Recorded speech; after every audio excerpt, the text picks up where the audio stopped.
তারকা খ্যাতি গায়ে লাগলেও নাহিদ রানার রুটিন ওয়ার্কে নেই কোনো পরিবর্তন। এখনো আগের মতোই ফজরের নামাজ পড়তে ঘুম থেকে ওঠেন ভোরবেলা, রিজিকে প্রবলভাবে বিশ্বাস করেন। আর সেই রিজিকে ছিল না বলেই অস্ট্রেলিয়ার বিপক্ষে প্রথম ওয়ানডেতে 5 উইকেট পাননি বিশ্বাসেই তরুণ পেসারের। এই সিরিজ শুরুর আগে নাহিদকে নিয়ে মাতামাতি ছিল চরমে। প্রথম ম্যাচেই নাহিদ রানা প্রমাণ করেছেন কেন তিনি ক্রিকেট দুনিয়ার টক অব দ্য টাউন, যদিও ফাইফারের দেখাটা মেলেনি অল্পের জন্য। ম্যাচ শেষে টি স্পোর্টসকে তিনি বলেন, আলহামদুলিল্লাহ, দলের জন্য কিছু করতে পেরেছি, ভালো লাগছে। আক্ষেপ নেই 5 উইকেট না পাওয়ায়। রিজিকে যেটা ছিল সেটাই পেয়েছি।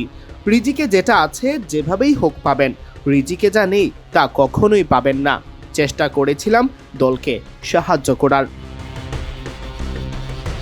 একসময় অস্ট্রেলিয়ার পেসারদের সামনে খাবি খেতেন টাইগার ব্যাটাররা।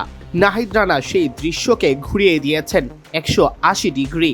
বাংলাদেশের মাটিতে বাংলাদেশের একজন পেসারের সামনে খাবি খাচ্ছেন বিশ্ব চ্যাম্পিয়ন দলের ব্যাটাররা।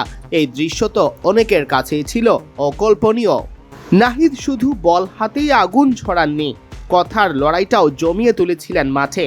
অজি অধিনায়ক জশ ইংলিশের সাথে তো 2-4 কথায় বেঁধেও গিয়েছিল। কি নিয়ে বাদানুবাদ হচ্ছিল ইংলিশের সাথে সে নিয়েও জানতে চাওয়া হয় নাহিদের কাছে।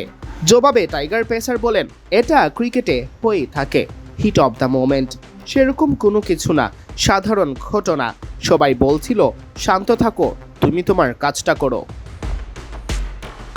নাহিদ অবশ্য নিজের কাজটা ঠিক মতোই করছেন। অভিষেকের পর থেকেই তার পারফরমেন্সের গ্রাফ উপরের দিকে। তবে অস্ট্রেলিয়ার বিপক্ষে তার এই পারফরমেন্স নাহিদকে অন্য উচ্চতায় নিয়ে গেছে। বিনয়, অধ্যবসায় আর নৈতিকতা একজন ক্রিকেটারকে কোথায় নিয়ে যেতে পারে, নাহিদ রানা যেন তার জ্বলন্ত উদাহরণ। সিয়াম চৌধুরী, বিডি ক্রিক টাইম।